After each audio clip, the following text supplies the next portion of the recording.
como esta, de unha contramanifestación, ao mesmo tempo, bueno, pois rebenta manifestación. Eu creo que hubo un pouco de todo. E a min gustaríame, pois, xa que este programa está pegado á actualidade, pois, poñelo sobre o tapete, tanto igual da oportunidade ou non da manifestación, como da oportunidade ou non das contramanifestacións, ou da maneira en que, bueno, pois hai persoas que queren reventar as manifestacións, e aquí con total liberdade, pois me gustaría que o tratásemos, non? A mí pareceme unha maneira burda de chamar a atención quen fose, pero que está sendo utilizada esa manifestación polo bilingüismo, porque dicir que hai problema de bilingüismo en Galicia é para botarse a rir. A xeitos hai que dicir que non estamos para nada de acordo ca violencia, que non son as maneiras de parar unha manifestación partindo da base que calquera que se manifeste violentamente para defender unha idea perde razón. O sea, partindo desa base. Vamos a situármonos antes de nada, e que non sabíamos se o podíamos ter, posto que estaban no aeroporto,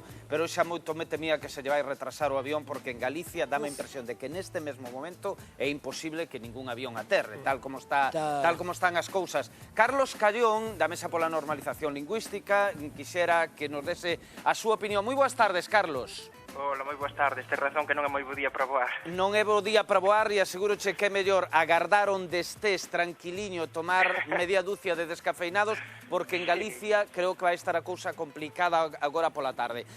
Carlos, unha valoración, é dicir, eu sei que a Mesa pola Normalización Lingüística fixo no seu día, bueno, pois xa a súa interpretación desta manifestación de Galicia bilingüe, etcétera, etcétera, pero do que pasou onte, tanto da manifestación como de todo o que ocorreu en Santiago, eu quixera unha valoración pola vosa parte.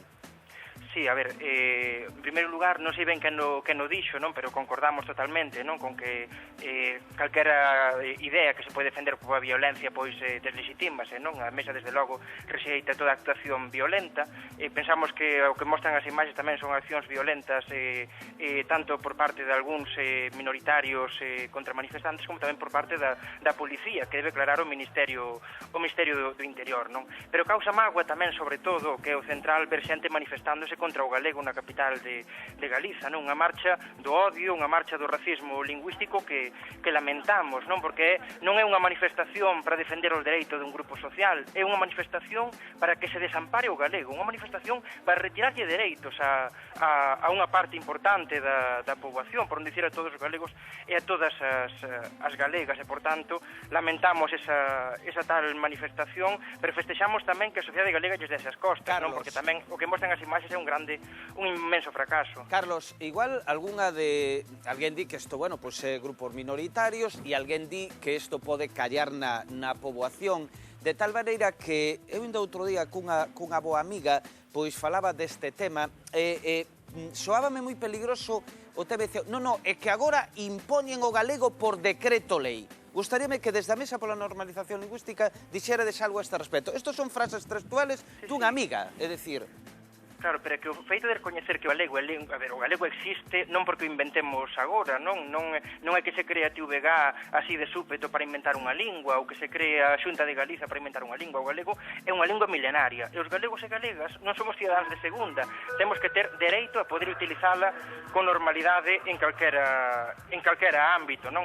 É un principio básico de convivencia é recoñecer o galego como lingua propia de Galiza e como lingua cooficial. Que é o peor? Que efectivamente hai unha xente que utiliza a demagoxia dicindo que se está impondo o galego, pero na realidade que non se pode vivir en galego con normalidade en ningún ámbito, no ensino, na administración, nos medios de comunicación, no ámbito do lecer, etcétera, etcétera. E que se alguén o dubida, mesmo esa amiga, a miña proposta é que tente desde hoxe até mañá dentro de 24 horas que probe vivir en galego con normalidade en calquera cuestión, ca xestión telefónica, coa empresa do gas, se ten que casar ou facer calquera xestión no notario ou o que for, nestas próximas 24 horas que tente facelo en galego, pagar os impostos en galego, e vexa, por exemplo, na página web da Axencia Tributaria, que non hai nin tan sequera opción de facermos xestións tan fundamentais e diarias no noso idioma, non? Desde a Mesa que defendemos a igualdade do galego castelán, a igualdade da lingua propia do noso país coa lingua oficial do Estado. Gracias, Carlos, e que podas virte para Galicia, pero xa cho digo, tómao con calma, que aquí está caendo o que non está nos escritos, vale? Unha aperta, moi boas tardes. Bueno, A min de entrada chamoume a atención así algunha cousa das imaxes que vi, non? Por exemplo, algúns paraugas e algunhas pancartas que me recordaban a outras manifestacións de outro tipo, do Foro de Hermoa, é dicir, sí, a da bandeira de España que hai curriña e tal, bueno, chamoume a atención de entrada eso, non?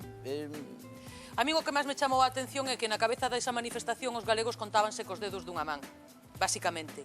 O sea, a que veñen?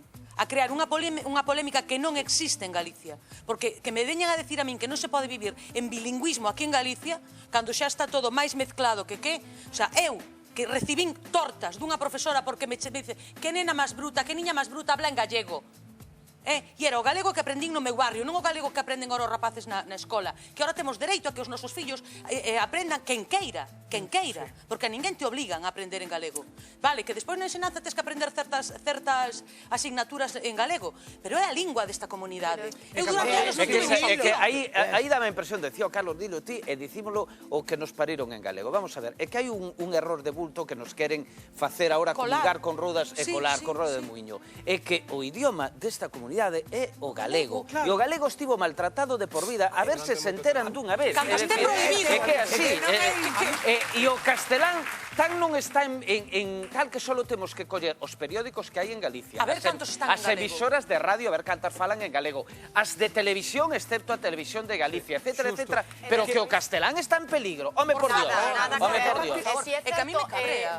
Falabas da tua xeración, eu falo da miña, que sí que tampouco fomos criados en galego, e realmente a maioría de nós, eu penso que sentimos un pouco de vergoña por non saber falar ben a nosa lingua. Home, o teu exemplo é claro, é dicir, que eras castelán parlante cando chegaches hai 2 anos a esta productora, fixeches realmente un esforzo, eu creo, importantísimo de aprender a lingua, de mellorala cada día e tal, pero como a ti... Como a min, toda a xente da miña xeración, o único que podíamos falar en galego era a clase de lingua e literatura galega e despois as míticas asignaturas de coñecemento do medio e 2 máis que se impartían en galego. É dicir, o entorno non favorecía a normalización ou o bilingüismo. Eu simplemente comentar que todo o que levamos loitado polo galego para que salga para diante, para que se nos respeta, a xente que somos, pensamos en galego, falamos en galego, e que veñan agora con isto, o sea, que me parece un paso para atrás na nosa historia. Simplemente eso. Pero moi de acordo con todos vos, pero non o defendamos con violencia, solo quería decir eso. Todo o que se ter violencia na rúa, onde sea, reseitámolo de sempre, vamos. E despois, con respecto, ahora imos falar de nenos e, por favor, non nos engañemos. Os nenos son esponxas. Ti que dices clase, Dorotea, os nenos poden aprender 17 idiomas, que os nenos entralle todo por aquí, procesan todo, da igual que lles aprendan en galego, en castelán ou en turco chipriota, porque o aprenden.